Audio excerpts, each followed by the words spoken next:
السلام علیکم ورحمۃ اللہ وبرکاتہ۔ ریڈیو قطر آپ سے مخاطب ہے۔ سیف الرحمان سے آج کا پہلا نشریہ سماعت فرمائیے۔ ابتدا میں پیش خدمت ہے اہم خبروں کا خلاصہ۔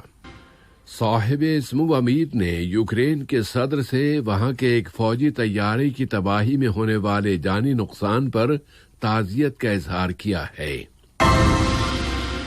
نائب وزیر اعظم و وزیر خارجہ نے امیر کویت کو امریکی فوجی اعزاز کے حصول پر مبارکباد دی ہے۔ سوڈان کی مدد کے لیے قطر کے کرداروں میں قطر کی طبی اور انسانی امداد کی نئی کھیپ الخرطوم پہنچا دی گئی ہے۔ اور قطر کورونا وائرس پر غلبہ حاصل کرنے میں اپنی کامیابیاں جاری رکھے ہوئے ہے اور اب اس بیماری سے یہاں شفا پانے والوں کی تعداد 122,000 کے قریب ہو گئی ہے۔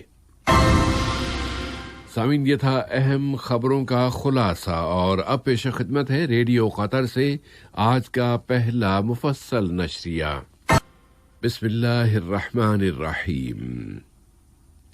صاحب سمو امیر شیخ تمیم بن حمد آل ثانی نے یوکرین کے صدر ولادیمیر زیلنسکی کے نام یوکرین کے شمال مشرقی علاقے میں ایک فوجی طیارے کی تباہی میں ہونے والے جانی نقصان پر تعزیت کا برقی پیغام ارسال کیا ہے۔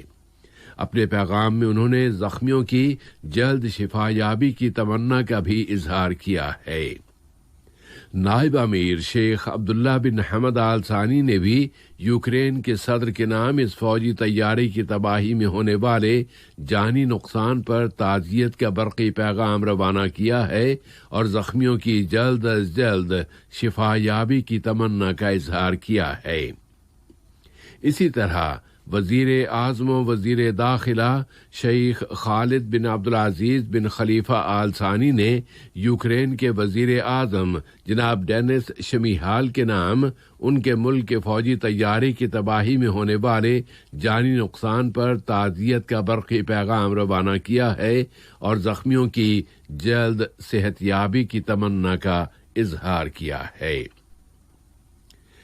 نائب وزیر اعظم و وزیر خارجہ شیخ محمد بن عبد الرحمن آل ثانی نے امیر کویت شیخ صباح الاحمد الجابر الصباح کو امریکی سپریم کمانڈر کے فوجی اعزاز کے حصول کی مبارکباد دی ہے۔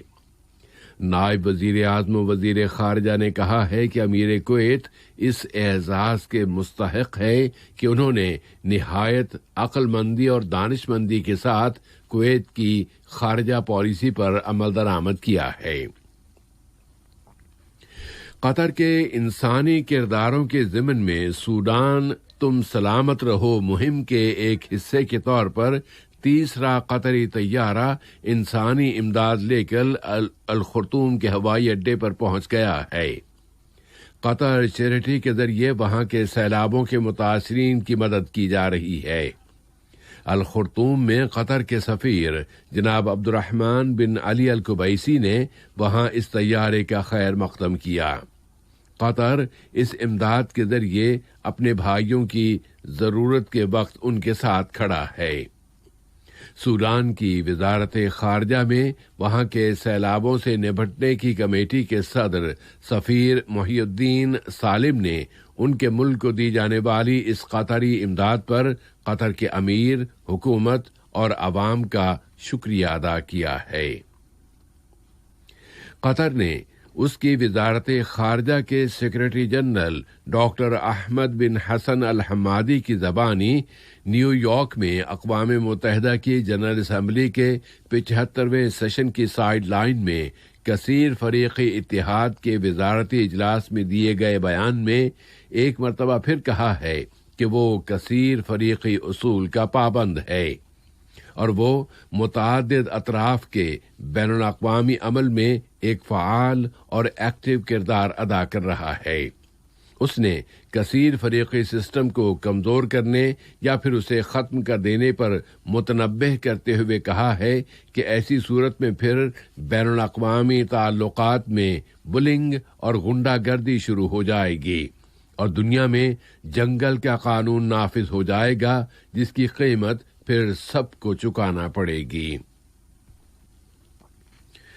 حقوق انسانی کے قومی اداروں کی یونین کے سیکرٹری جنرل اور قائم مقام صدر ڈاکٹر علی بن سمیخ المری نے اپیل کی ہے کہ گورننگ پر نظر ثانی کے لیے اور زیادہ مشارکت اور پارٹیسپیشن والے معاشرے قائم کرنے پر غور کیا جانا چاہیے۔ وہ اقوام متحدہ کی جنرل اسمبلی کے 75ویں سیشن کی سائیڈ لائن میں ایک اعلیٰ سطحی مناقشے میں اظہار خیال فرما رہے تھے۔ جمہوریہ یوروگوائے نے اس مناقشے کی میزبانی کی تھی اور اس کا موضوع تھا حقوق انسانی اور گورننگ میں شراکت کے لیے مستقبل کے چیلنج۔ قطر کورونا وائرس پر غلبہ حاصل کرنے میں اپنی کامیابیاں جاری رکھے ہوئے ہے اور کل یہاں کی وزارت صحت نے اعلان کیا ہے کہ ملک میں کورونا وائرس کووڈ-19 کے مزید 200 نئے کیسز رجسٹر ہوئے ہیں اور مزید 2 مریض اب موت کے منہ میں چلے گئے ہیں۔ وزارت صحت نے بتایا ہے کہ مزید 226 مریض اب صحت یاب ہو گئے ہیں۔ اس طرح ملک میں اس وائرس سے شفا پانے والوں کی کل تعداد اب 121,738 ہو گئی ہے۔ اس سے یہ ثابت ہوتا ہے کہ ملک اس وائرس کا مقابلہ کرنے اور اس کا گھیراؤ کرنے میں کامیاب ہو رہا ہے۔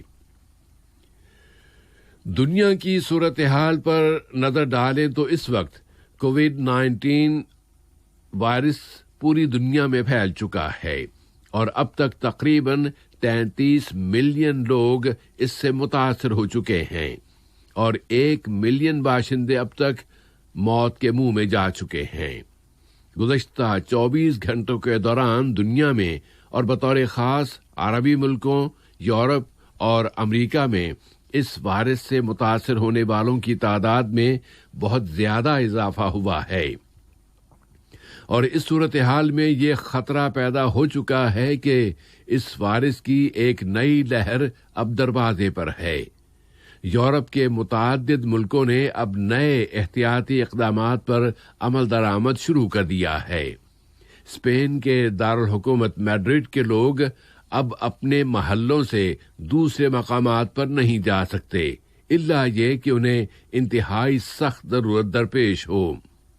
برطانیہ میں ویلز کا آدھا یعنی نصف علاقہ اب ملک کے بقیہ حصوں سے کاٹ دیا جائے گا اور فرانس میں وہاں کا دارالحکومت یعنی کیپٹل پیرس اب رات کے وقت مکمل طور پر بند رکھا جائے گا۔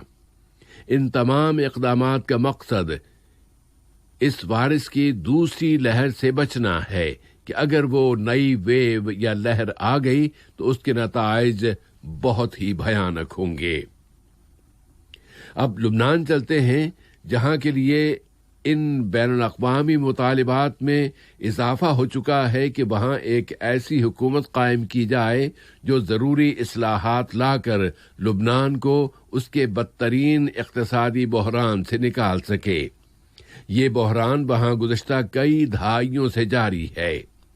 بیروت کی بندرگاہ میں ہونے والے زبردست دھماکے کے بعد وہاں کی حکومت ختم ہو گئی اور اب نئے نامزد وزیر اعظم مصطفیٰ ادیب نے بھی کل نئی حکومت تشکیل دینے سے معذرت ظاہر کر دی ہے اور لبنان ایک نئے کرائسس اور بحران کا شکار ہو گیا ہے اور اس کے مسائل اور بحرانوں میں کمی کے بجائے مزید اضافہ ہی ہوتا جا رہا ہے۔ ایران کے ایٹمی پروگرام کے حوالے سے ایران کے صدر حسن روحانی نے انکشاف کیا ہے کہ امریکہ کی جانب سے مزید پابندیوں کے نفاذ اور ان کی شدت میں اضافے کے بعد ان کے ملک کو بہت بھاری اقتصادی خساروں اور نقصانات کا سامنا ہے، لیکن انہوں نے زور دے کر کہا ہے کہ تہران امریکی انتظامیہ کو گھٹنے ٹیکنے پر مجبور کر دے گا۔ تو تہران اور واشنگٹن کے درمیان کشیدگی اور تناؤ میں مسلسل اضافہ ہوتا جا رہا ہے اور بالآخر غلبہ کس کا ہوگا، ابھی اس سوال کا جواب تلاش کرنا باقی ہے۔ امریکہ کے صدر ڈونلڈ ٹرمپ نے ڈیموکریٹک پارٹی پر الزام لگا دیا ہے کہ وہ ڈاک کے ذریعے ووٹنگ کے عمل کو استعمال کرتے ہوئے اگلے صدارتی انتخابات میں دھاندلی کے لیے کام کر رہی ہے۔ ادھر امریکہ کے اگلے صدارتی انتخابات میں ڈیموکریٹ امیدوار جو بائیڈن نے اپنے اس خیال کا اظہار کیا ہے کہ آئندہ منگل کے روز ہونے والے پہلے ٹیلی ویژن مناظرے یعنی ٹیلی ویژن ڈیبیٹ میں صدر ٹرمپ ذاتی حملے کریں گے۔ جو بائیڈن نے اپنے اس یقین کا اظہار کیا ہے کہ وہ اپنے مخالف کے سامنے ڈٹ کر کھڑے رہیں گے۔ اور نشریے کی آخری خبر بھی صدر ڈونلڈ ٹرمپ سے متعلق ہے، جنہوں نے اعلان کر دیا ہے کہ انہوں نے سپریم کورٹ کی جج روتھ بارڈر گیسنبرگ کی جگہ اب جج ایمی کونی باریٹ کو ان کی جانشین کے طور پر منتخب کر لیا ہے، اور انہوں نے اس توقع کا اظہار کیا ہے کہ امریکی سینٹ بہت تیز رفتاری کے ساتھ اس آپشن کی منظوری دے دے گی۔ ادھر ان کے مخالف ڈیموکریٹک پارٹی کے امیدوار جو بائیڈن نے سینٹ کے ممبران سے مطالبہ کر دیا ہے کہ وہ اس وقت تک اس تعیناتی کا جائزہ نہ لیں جب تک کہ 3 نومبر کو صدارتی استحقاق کا فیصلہ نہیں ہو جاتا۔ آج کا یہ نشریہ ختم ہونے سے قبل اہم خبروں کا خلاصہ ایک مرتبہ پھر سماعت فرما لیجیے۔ صاحب سمو امیر نے یوکرین کے صدر سے وہاں کے ایک فوجی طیارے کی تباہی میں ہونے والے جانی نقصان پر تعزیت کا اظہار کیا ہے۔ نائب وزیر اعظم و وزیر خارجہ نے امیر کویت کو امریکی فوجی اعزاز کے حصول پر مبارکباد دی ہے۔ سوڈان کی مدد کے لیے قطر کے کرداروں میں قطر کی طبی اور انسانی امداد کی نئی کھیپ الخرطوم پہنچا دی گئی ہے۔ اور قطر کورونا وائرس پر غلبہ حاصل کرنے میں اپنی کامیابیاں جاری رکھے ہوئے ہے، اور اب اس بیماری سے یہاں شفا پانے والوں کی تعداد 122,000 کے قریب ہو گئی ہے۔ ریڈیو قطر سے آج کا پہلا نشریہ اپنے اختتام کو پہنچا۔ اگلا نشریہ رات 7:30 بجے پیش کیا جائے گا۔